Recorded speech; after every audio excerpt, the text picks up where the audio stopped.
Welcome to Echoes from the Basement, an X-Files podcast.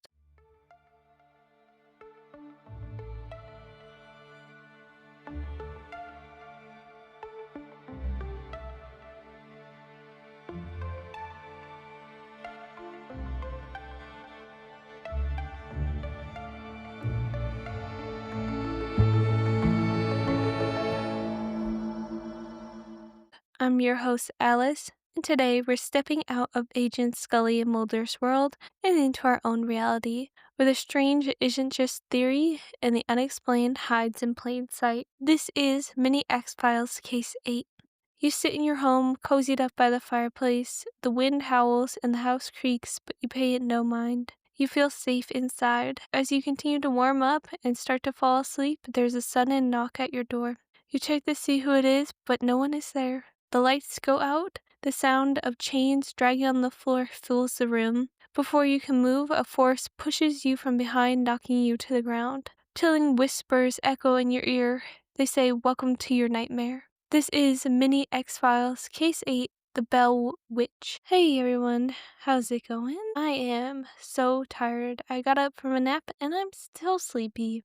Let's get into it. I want to shout out my sources. Tennessee Legends, The Bell Witch by Victoria Kleinpeter. Hopefully I said her name right. And The Story of the Bell Witch by Pat Fizhugh. Hopefully I'm saying his name right as well. The lore of the Bell Witch starts in 1871 off the banks of the Red River in a small town in Adams, Tennessee. A man named John Bell and his family moved to a heavily dense forest area within this settlement. They built a small cabin and started their brand new life. One day, John was inspecting his cornfield when he came across an animal. This was no regular creature though. It started to shapeshift into a rabbit with a dog's body. When John saw this being, he started to lift his rifle and fire at it. He was frightened, so of course he would try to defend himself. The creature escaped further into the field and then disappeared. Later in the evening, the family is all sitting down for dinner. They're just discussing their day when the family hears strange noises coming from outside. Someone is smashing their fist on the outside wall of the log cabin.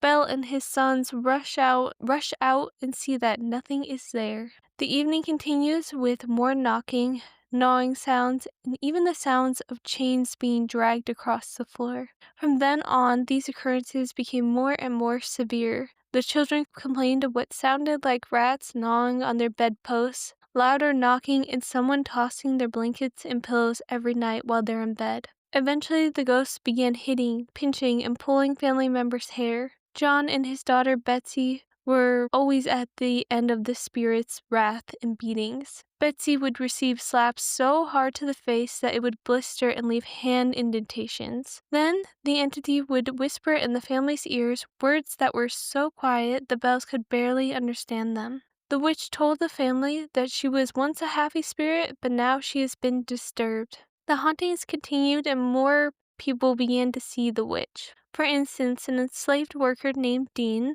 encountered the witch numerous times. He once saw her as a dog with two heads. The Bells family, friend, and neighbors all started to have strange interactions with the entity. Some friends of the Bells stayed at this haunted house one night. The witch attacked them in their bed. Another time, a friend named William Porter tried to grab the spirit and throw her in the fire, but in the end, he was unsuccessful. Over many years, the witch grew stronger and the voice grew louder. She was having conversations with the Bells, singing hymns, and of course, terrorizing the family. John Bell Jr., Drury Bell, and Jesse Bell, the sons of John, made their escape from this hell house. They joined the army in 19 under General Jackson. The sons told the general about the hauntings they encountered growing up. He decided to pay a visit to the witch. General Jackson brought a group of men back to this haunted log cabin. On their way, the general's wagon got stuck in the mud. The men tried for hours to get the horses to free the wagon.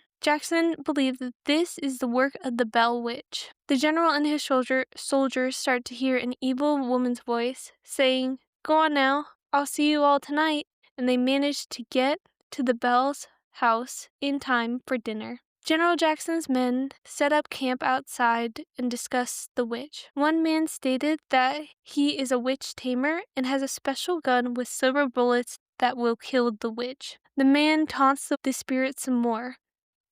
And then the soldier starts to scream and jerk. His body flails around. It seems like he's being electrocuted. He cries out that he's being struck with pins and needles. The entity cried out fraud during the attack. The soldiers begged Jackson to leave, and the next morning they all did. After 3 years of non-stop torture by the witch, John Bell's health rapidly declined. Every day he would hear from the witch that she was going to kill him. His family still was terrorized non-stop day after day. Eventually, John died on December 20th, 1820. After his funeral, the family found a small vial of an eerie black liquid in the cabinet. They examined it and saw that it was some type of poison. The witch admitted to the family that she was the one that killed John Bell, and she sang a song during his funeral service. For several years, the witch would disappear and then magically come back into the family's lives, but eventually she just stopped showing up altogether. And then soon, she never appeared again. The witch had vanished, and she was gone for good. What do you guys think? Was the witch real, or is she just a local folktale? Let me know in the comments below or on my Instagram page at Echoes from the Basement. And thanks for listening, all you truth seekers, abductees, and X-Files enthusiasts. Be sure to like, subscribe, and share the show. And remember, the truth is out there. You just have to find it.